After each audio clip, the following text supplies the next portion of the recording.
If you actually become mindful, then it's possible to choose a direction, to envision, to imagine your life in a healthy way, says Jack Kornfield in episode 277 of the Heart Wisdom podcast, Falling Apart, Coming Together, Impermanence, Romance, and Attachment. This is part 2 of last week, a talk with Jack Kornfield and his beloved Trudy Goodman from Esalen. I'd like to thank the Voices of Esalen podcast, along with Sam Stern, for allowing us to use this wonderful discussion. This one, while it begins with Trudy's just amazing story of swimming with dolphins and sending metta to them through the ocean, this one, for the most part, falls under the really fun category of question and answer session. And the questions that come from the students really touch in on the experiences that we're having as humans. They're not so much these giant, lofty, spiritual questions about the paramitas. They are, hey, I'm having problems in my relationship. How can I work through anger so I can communicate effectively? They get into attachment and how it can be confusing, the idea of attachment styles in Western psychology versus the idea of attachment as a negative thing in Buddhist psychology. So they really help uproot the confusion with this. And then maybe one of my favorite questions that has ever come through a student to Jack is somebody asks, how do you manifest with mindfulness? Is it okay to use mindfulness to manifest and create the things that we want in the world, or is it just supposed to be this passive practice? And that really hits home for, I think, what seems to be a common spiritual theme now, that it's not just about practice. I remember being at the Ram Dass retreat, and Robert Thurman came onto the stage, this amazing Buddhist scholar, and he said, practice, practice, practice. When's somebody going to perform? And I know that there's times where I'm speaking with Jack, or times I've spent with Ram Dass at the table, where there was something going on where it wasn't just, oh wow, this person's so good at practice. Yes, practice got them there, but there was something deeper and more mystical and embodied going on. So in this time where I really feel we're being asked to engage in the world, in a time where it's so important not just to practice, but to really try to embody and be and live these ideals, even if we fall on our faces and mess up, which we will. I just thought it was such a cool question to ask. How can we use mindfulness to create our dreams? And maybe that dream, as Jack has often said, isn't just our dream, but maybe the highest dream is our collaboration with the universe, with the world, with each other. So we just have a few bits of housekeeping this week. If you are enjoying the interplay between Jack and Trudy in this episode and last week's episode, I highly recommend you join their new journey, How to Thrive in Love, Buddhist Secrets to Transform Your Relationships. This is online at jackkornfield.com and is a perfect entry point for learning how to treat our relationships as spiritual practice, which is really a perspective that can help transform our lives and the entire world around us. You can join at any time, but if you do so before February 24th, you can also dive into 2 live question and answer sessions with Jack, so you can go a little deeper into the teachings. Other than that, Jack has a mindful, loving awareness online day-long for Spirit Rock on March 1st. This is for new meditators and experienced meditators. Jack's teachings are so holographic, so we welcome all, and we hope you join us for this really cozy and wonderful online experience put on by Spirit Rock. Other than that, I just really thank you for being here each week as we explore Jack's teachings. This is episode 277, Falling Apart, Coming Together, Impermanence, Romance, and Attachment. May you find appreciation in things that must fall apart. May you meet the world, and may the world meet you in loving kindness. May we all learn to diffuse our anger and communicate lovingly. And may we manifest our most mindful, collaborative dream with each other and this sweet earth. Namaste.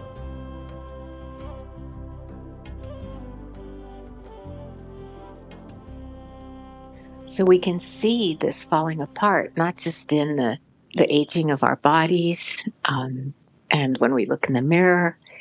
And even if you're really young, I remember being really young, like 24, and I was watching the circles under my eyes, seeing, did they morph into a little wrinkle or not? I mean, we're very aware of this.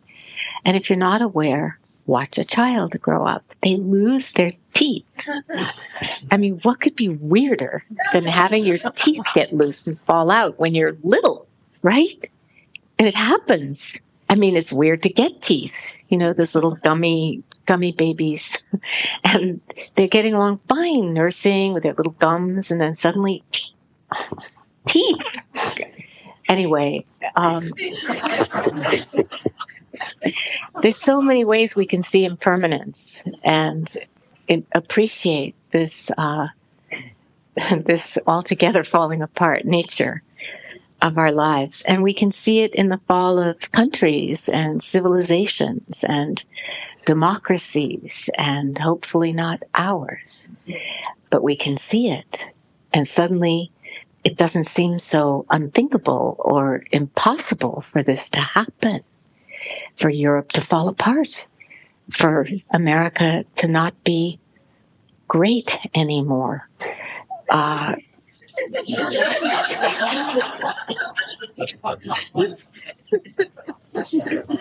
But we can be great again. Please vote.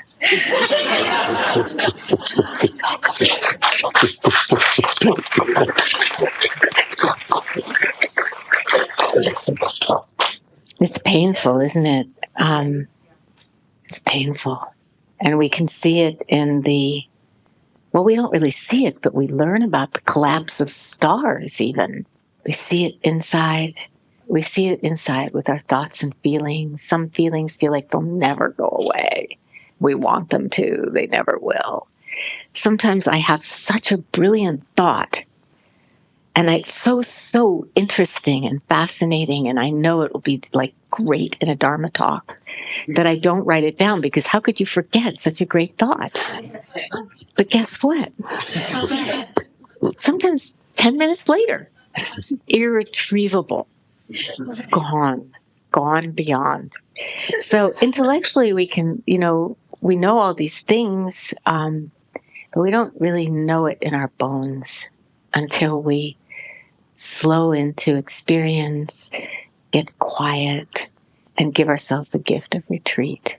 Retreat is the best place, one of the best places. Parenting is another good place, and the places we've mentioned, being by the ocean is a great place. I live in LA, where the ocean is really the only wilderness that we have, but it is a wilderness. And you can walk into the ocean naked or with your little bathing suit on and imagine you're just going swimming. And maybe you are, but you're also walking into a wilderness, completely vulnerable. That's why some people never go in, I think. We enter the unknown every time that we step into the waves. And when I say we're almost naked, it's also because we're also largely unaware of the creatures who live there, whose world it is. I actually love open water swimming, especially in the ocean. And the ocean where I live, it's surprisingly cold, actually. Although this summer, it's kind of tropical. And it's good news when you get in the water, but it's not good news when you think about it. Why is it so warm? Why is it so warm? And one of the things I love in the ocean is to see a dolphin. And sometimes I see them and then I feel like, like little kids, they run after birds. And of course the bird flies away. I swim after the dolphin. I can't stop myself. I'm trying to catch it. And of course it swims away. And then one day I really, really wanted to be with the dolphins. And so I thought, what if I just wish them loving kindness, just beam out love wherever they are. And I swear that this happened. And Christiana Wolf, my colleague, a teacher I mentored at Inside LA, saw it from the shore. But I was out there and 5 dolphins came and swam in a circle around me. I thought, this is the magic of loving kindness. Of course, when you try to duplicate that, no, it doesn't happen. The pelicans come and the other birds come. The dolphins don't come. But it's like entering the ocean when you come to retreat and you step into the silence. And it takes courage to be with ourselves like this. And with practice, we grow in that courage, gets stronger. And the urge to find what we don't yet know gets stronger too. Because if we just stay with what we know, then what? We get the life that we already know. And most of us, we didn't come to Esalen. You didn't come here to have the life you already know. You came here for something new to happen, something that you don't yet know. And yet, it's like the dolphins. If we enter the water, if we enter the silence, seeking with the mind that knows what it wants, how can that mind find the unknown? How can that happen? How do we invite a guest that we haven't met yet into our hearts, into our homes? But when the searching stops, the dolphins come. Whatever your dolphins are, when the searching stops, when the water's quiet, when the wind stops. And this is a synonym for nirvana, no wind. Just, that stillness.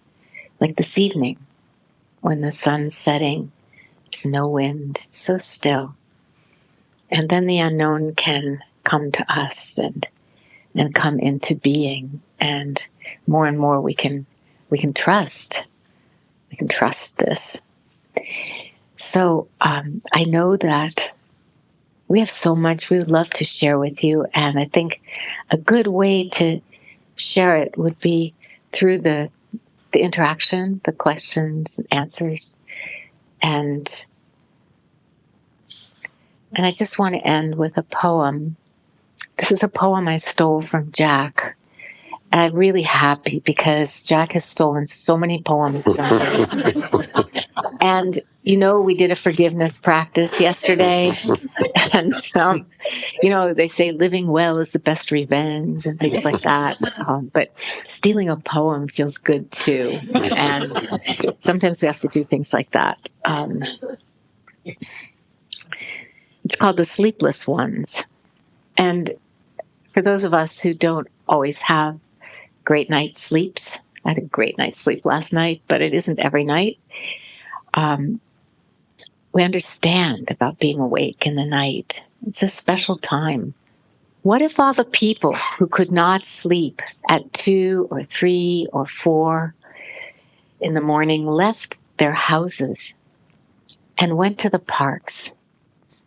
What if hundreds, thousands, millions went in their solitude like a stream and each told their story?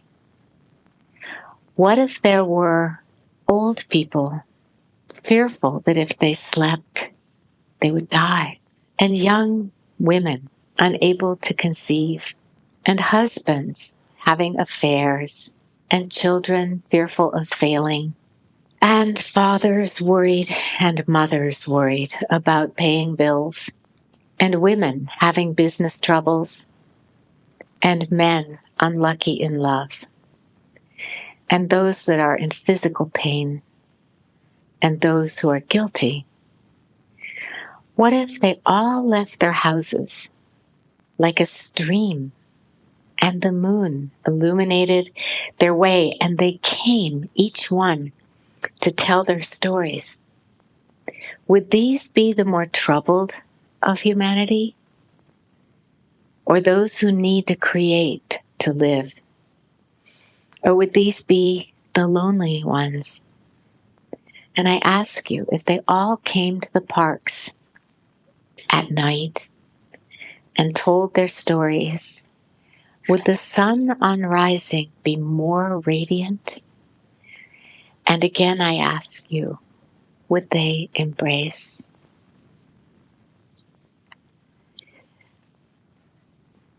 So this is a poem about the love that can be ours, could be ours. As Mary Oliver says, the world that could be ours. And this is the world that we want to create and be part of together. And this is the world that we come to places like this and learn to practice together. I mean, there are many, many ways to invite love into our lives, into our hearts, but we've come to learn the practices of mindfulness and compassion and loving kindness, because these are the ways that we've practiced and learned, and that we've learned we can trust that they actually work. But it is, there's one piece of bad news before I stop, which is, how they say in program, it works if you work it. That's the bad news about these practices. You have to do them for them to work. I mean, it's nice to have the books, Jack's beautiful books on your bedside table, or your podcasts, or, all that is good, especially compared to what we often are thinking about. But we have to do the practices, and then they will work. They're not going to after thousands of years. You're very special, but you're not that special that they're going to hit a wall with you. They've worked for so many people, and they will work for you too. So I really do want to leave room for you and for us to have some dialogue with you. And so I will now set aside my rest of things and invite you for... We have a mic, I'm sure, to pass around. Yeah. Yes, thank you, Kimiko. Those of you who might have an insight to share or question that you have, please don't hesitate to raise your hand. When you speak of loving awareness, do you think every human being is born with loving awareness? Like Hitler, was he evil? Is every human good? I hope you say yes. I think that's the deep question that you're asking. Yes. Is, am I good? Is every human good? And I think for me, the answer to that question, look at babies and ask, right? How can you not love them? Good? How can you not love them? How can you not love them? And also, they're so ready to be joyful and to smile and love us back.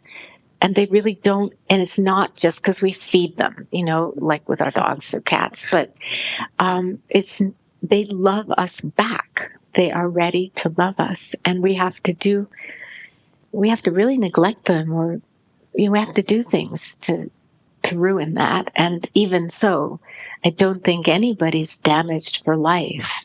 I believe we can heal from whatever damage is done to our hearts. Mm. And as to the more abstract question, even Hitler, he couldn't do it alone. This is from Maya Angelou. It's called Alone. And she says, autoplay next video, lying, thinking last night, how to find my soul a home where water is not thirsty and bread loaf is not a stone. I came up with one thing, and I don't believe I'm wrong, that nobody, but nobody, can make it out here alone. Alone, all alone. This is the refrain. Nobody, but nobody can make it out here alone. So I think it's up to us, each one of us, to get to know the nooks and crannies of our hearts and the places where we might be tempted to join in activities or groups or, fired up rallies for things that aren't loving and aren't of love. And the more we know ourselves and what we stand for, the less likely we are to even unconsciously participate. Thank you. Yeah. Also, just to say in a slightly different part of what your question points to, when I do my loving kindness and compassion practice, I also periodically bring in current world figures and leaders, political and so forth. I think Bashar al-Assad in Syria or so forth. And I include them in the wishes I have. May you be free from hatred. May you be free from fear. May you find a love for yourself and others. And I wish that for everybody. I wish that for absolutely everyone. On stage, you're not only sharing some wonderful insights, but you're also role modeling a beautiful relationship. And you've also both been very courageous and authentic with us by telling us that you've had husbands and wives. So I'm curious, based on a combination of your many years of practicing loving awareness and mindfulness and your past relationships, how do you, I guess the word is not fight fair, but how do you fight with and have conflict, which inevitably arises in relationships with loving awareness and mindfulness in your current relationship? Are there any lessons there that we can take home? And I'm asking not only so that we can learn from this in the context of romantic and life partner relationships, but also work relationships, such as with our work wives and work husbands. Thank you. Yeah. Do you want to go first? Do we have conflict here? Never. I do. I have conflict with you. Go for it. He, of course, has none. No, you go first. Why? Why do you want me to go first? So I can have the last word. It's a work in progress. Trudy's actually more advanced in this. You get angrier quicker when you're angry, and you let it go when it's done. And one of the things that's really healthy and helpful is to be enough in touch with feelings, including frustration or difficulty, to be able to express them. Another, which I've learned in myself, and there was that whole evening that I know you spent looking at how to work with anger in a mindful way, that I know for myself when I get angry, sometimes it's useful to express it, but often underneath it, I feel hurt or threatened or afraid in some way. And if I can say that, this hurt, or this scares me, or I'm worried or something, rather than I'm pissed off about that, or I have a whole fantasy, this is all going to go terrible. If I can speak from the place that has more vulnerability, things go better in it. But I also don't imagine that conflict is bad. People are different and they have different desires. And the point is not to have conflict go away, because it couldn't, but to be able to be present somehow for it. And I keep thinking globally, like when you're teaching kindergarten and one kid hits another with a block and you say, okay, use your words. Couldn't that go up the chain of command a little bit? We need to find collectively as humanity different ways to solve our conflict and then war. And just as we did away with slavery, more or less, there's still slaves and it's terrible, but mostly it's acknowledged that that's not what we should do as humans. I think it's now time to say war is also not what we should be doing, that we can learn this starting with one another in a collective way.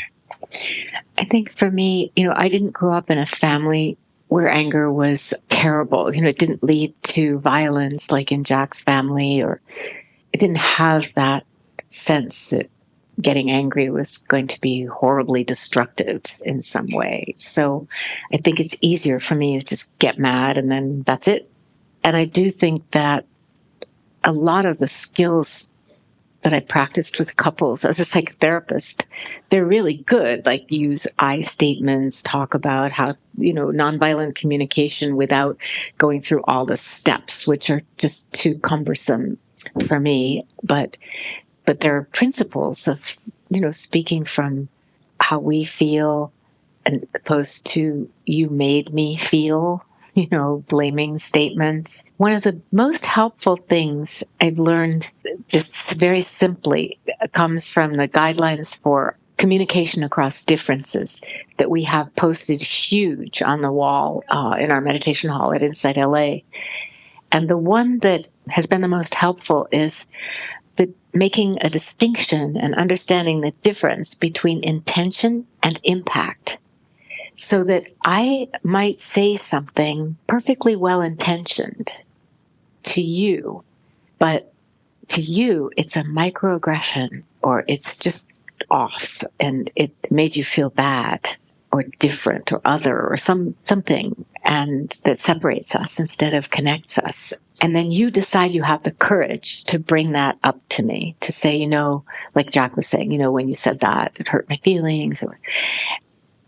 Usually our first reflex is to say, oh, but I didn't mean to.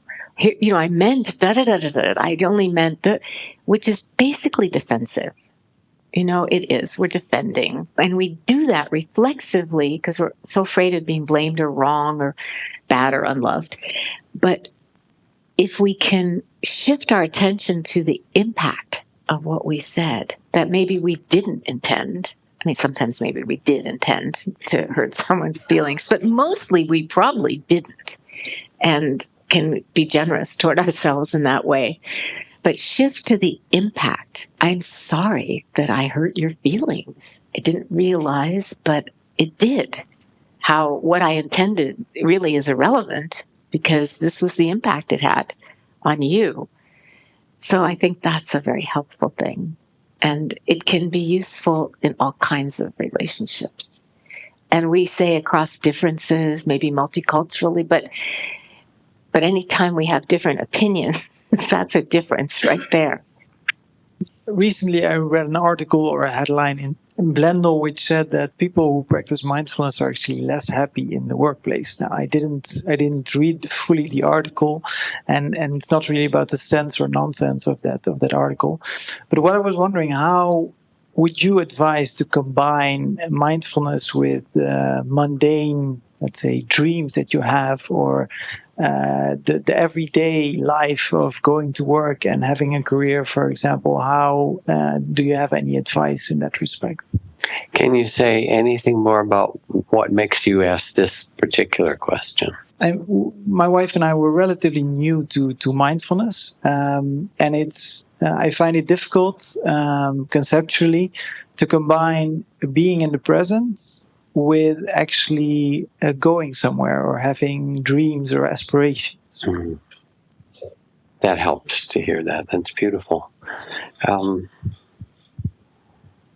I don't know anything about the article, so it's very hard to comment on it. But I will say that mindfulness, at least not the real mindfulness, but the way people are teaching and so forth, it can be used and it can be misused. And we're Americans, we know how to misuse anything. So it's sort of...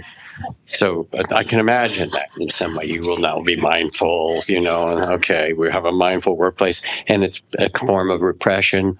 Or we're going to teach mindfulness, and we also expect you to work 80 hours a week. But now that you have a mindfulness coach, you'll know how to do it and give your lifeblood to the... I mean, there's that kind of stuff. I don't know what's out there.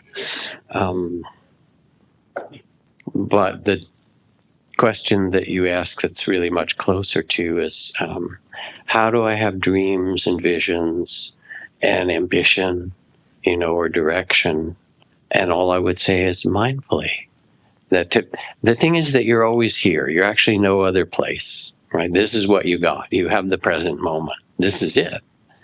And in the present moment, we have this remarkable capacity also to remember and to plan. Those capacities are beautiful, and they're really worth honoring. And sometimes they're really healthy, and sometimes they're really unhealthy and tie you in knots. And that's where mindfulness becomes the great gift, because you, as you sat today, you can see what's going on. And if you're obsessed in your work with getting ahead and getting money, this whole, and you're missing your life, it's not healthy. On the other hand, if you have some creative idea, I want to make this and build this and so forth, and this is how I want to dedicate myself, and you tend that the way you would tend a garden, instead of trying to pull it up or judge yourself because I'm not there fast enough, or all the other things that make you suffer. If you actually become mindful, then it's possible to choose a direction, to envision, to imagine in a healthy way. But you'll notice, even today, sitting quietly, how many thoughts you have that are reruns. It's like you're stuck in Motel 6 late at night and you can't get the TV turned off. And it's running the same old programs in there over and over and over again. And 90% of them are repeats. And then you realize, okay, thought is a great servant, but not a very good master. So when you step back and quiet, deeper intuitions come, ability to follow your dream more clearly, and to do so in a way that's mindful of your own well-being as you direct yourself. Good luck. I mean, we're all learning how to do this together. It's not like, oh, here's the great solution and we all know exactly how to do it, but you get better at it. So my question is, for someone who's experienced trauma that's caused them to become deeply attached to things, to want to control or contain things, like that's their deeply ingrained strategy or impulse, how would you advise them to develop a non-attachment practice? Like when I experience pain or even joy, happiness, or excitement fully and completely, without feeling this deep desire to contain or control or hold it, these fear-based strategies that I've developed to cope, how do I develop a non-attachment practice with that sort of as an instinctual reaction?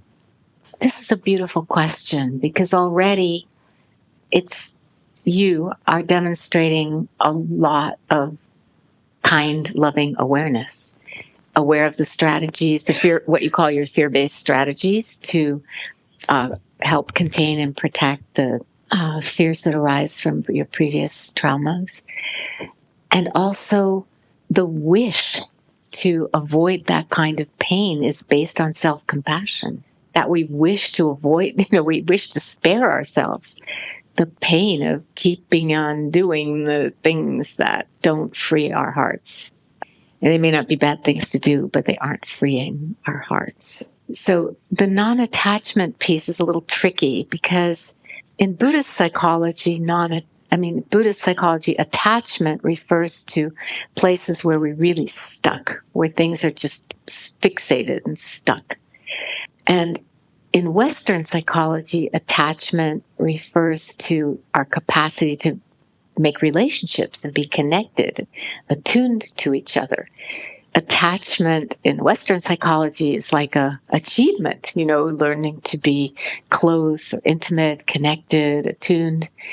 And I think it's confusing, because sometimes when we first learn the Buddhist psychology teachings, we think that means we're not supposed to be attached to each other or attached to those we love or the things that we love. But it's okay to love what we love. It's important to love what we love. And it's not a problem until we need to let go of what we love. And can we do that? So for you, I think the way forward is this tenderness and compassion of seeing, oh, these are strategies of disconnection from experience that are based on my fears of what that experience might lead to, or something else that I don't guess because I don't know you. But having some compassionate understanding, oh, I think you have this already, actually. You understand where these strategies of disconnection come from. And then the practice we talk about sustaining our presence and being present with experience and continuous awareness and mindfulness. But when there's been trauma, it's a little different. Then we want to learn to touch and go. Experience and then back away. Come close, take some space, have a rest. And so just that way, little by little bits by little bits. And then you discover, nothing bad happens. I actually felt all this joy and the other shoe never dropped. It was okay. Nothing bad happened when I let down my guard. Nobody ran over my boundaries and did something awful to me. You just try little by little by little. What about preserving or wanting to keep it and contain it and just being, constantly worried about losing? Well, that expression, kiss the joy as it flies, from William Blake. I mean, this is the nature. Yes, we want good things. Like, I want Jack to last. I don't want to lose him. I want him to last. That's natural. But I'm also aware of, do you see what I mean? I'm aware of it. And, it's like that beautiful verse that Jack was alluding to from the Diamond Sutra, where the Buddha said, this is how you should look at everything. This is how you should see everything. So you should view this fleeting world, a star at dawn, a bubble in a stream, a flash of lightning in a summer cloud, a flickering lamp, a phantom, and a dream. So if we can combine our wanting things to last and hang on to them with the understanding of just how ephemeral this life is, and be able to hold that bittersweet, poignant truth in our hearts, it's okay then. Yeah. I think in this whole conversation and our practice together, we're really talking about trust and what allows us to learn a wise kind of trust, a trust, as Trudy was saying, that still has boundaries. But how is it that we can live in this world with its 10,000 joys and its 10,000 sorrows, and trust that we have the capacity to open and to be present for it? And you do have that it was born into you. It is your Buddha nature, your birthright, and you're really reawakening, remembering it. And it's very tender, so I appreciate it. Thank you. Thank you, everybody. Thank you for your attention, for your listening, for your practice. And now we return into silence. And in your silence, the stars are out there waiting for you, and the trees are waiting for you to walk under and wave their leaves to you, and the sweet ocean air waits for you. And your silence somehow will be met by the beauty outside of the evening. So enjoy. Thank you.